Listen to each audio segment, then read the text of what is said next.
SA law enforcement has its hands full managing the increased flow of drugs through the country's ports and airports in what is a thriving multi-million rand industry. What's the picture and what resources does it have in collaboration with global authorities to obliterate the proliferation of cartels? Joining us on Full View tonight, Interpol Ambassador for the Turn Back Crime Campaign and Security Advisor, Andy Mashaile. Good evening, and it's always lovely to have you with us, Andy.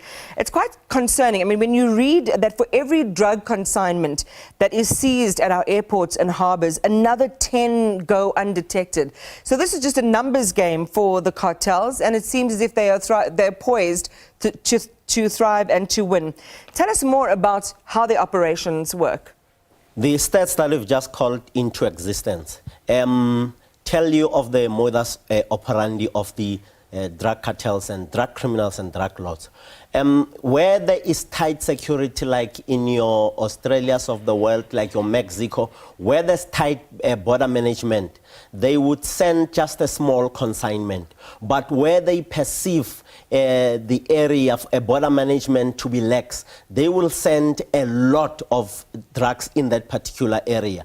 And what they will do is they will advise my beautiful sister somewhere out there to go and get things for herself, your Brazilian hair and many of those things, so that she can come with the stuff to South Africa. Upon arrival or at the Brazilian airport, they would sacrifice that woman, like one that they sacrificed from our own home community in Bekkersdal. When focus is on this particular person who is carrying drugs by all law enforcement authorities in that space at that point in time, 9 or 10 people would pass by. So long story short, you would be, they would sacrifice one person, 1 and 10 would go through. It's one of those tactics in the arsenals of strategy. So it's typically a decoy strategy. Yes. That they would use. In the year to date then, and against the backdrop of what you've just painted, between 30 million to 50 million rands worth of drugs have reached our shores and were detected. Now, if you use this matrix as a baseline that we talked about now, that for every 1 detected, 10 go undetected, what we're talking about is north of 300 to 500 million rands worth of drugs. Correct. That are successfully reaching South Africa. I mean, that's an astonishing amount of drugs. An astonishing amount of drugs, talking about our border management efficiency and effectiveness.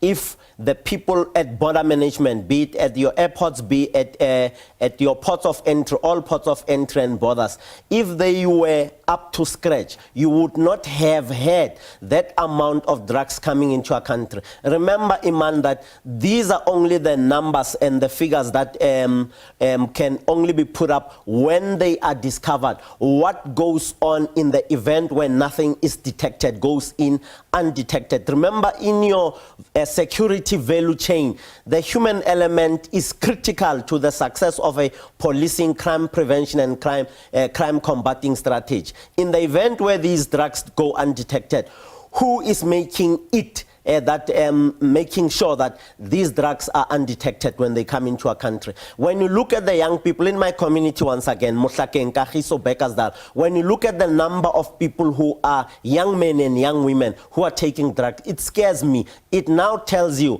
there's an organization in Italy, since I'm part and parcel of Interpol. That organization is called Drangheta. Very, very highly organized, infiltrate from the judges, the police, all other people in society who are of influence. And those people of influence would be the enablers of the drug value chain that goes into our communities, destroying our children. What is happening in El Dorado Park and all that happened many years ago when there was that operation, when the former president went there and myself and General Petros and all law enforcement agencies pitched up camp there, tells you the criminal organizations look at South Africa as an easy space to can play around. And they depend on, as you say, that partnership of influence, which includes people who are even inside law enforcement. I'm going to come towards the end to talk about how this can be thwarted. But if we look at South Africa and its partnership with Interpol, how better can that partnership work to make sure that we are able to detect, the supply chains, the routes, the cartels, and cut them off at the source?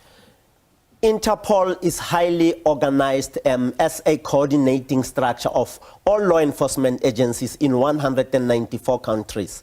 You have the best tools that will provide with intelligence. One of those tools that you have at your disposal is what you call the I-247, I-24/7.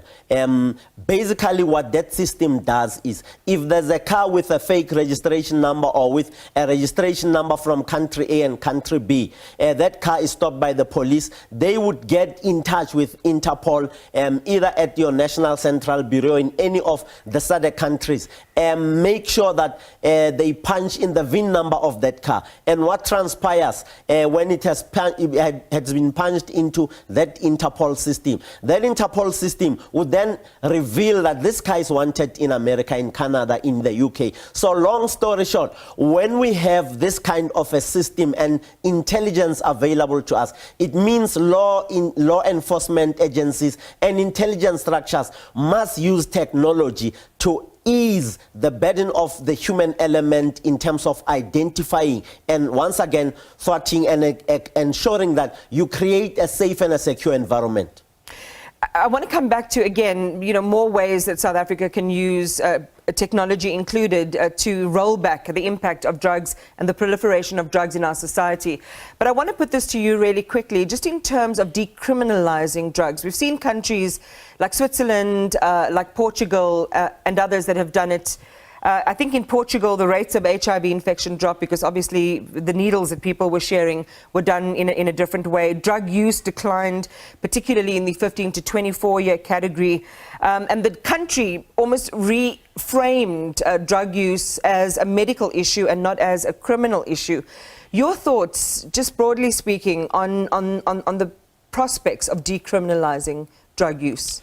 Decriminalize drug use only and only if, one, it has medicinal value, two, it has nutritional value and health value in general. But I will not stand and support any grouping that says Nyaupe must be decriminalized because of the concoction that is in that mixture, your heroin, which is central to the addiction, your rat poison in there, and many other things. So if it is in the realm of your hemp, if it is in the realm of your dacha, it would make sense if you decriminalize, like it has happened in our country. Plant in your backyard, smoke in your backyard, do not deal.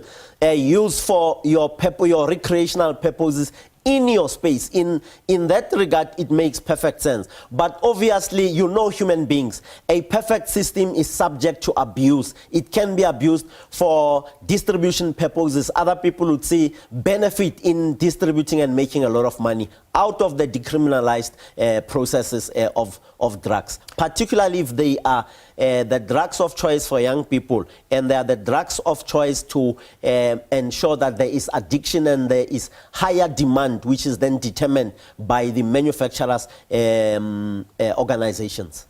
Andy, thank you for your time. As always, we appreciate you coming in and helping us understand this a little better. Interpol's ambassador for the Turn Back Crime campaign and security advisor, Andy Mashaile.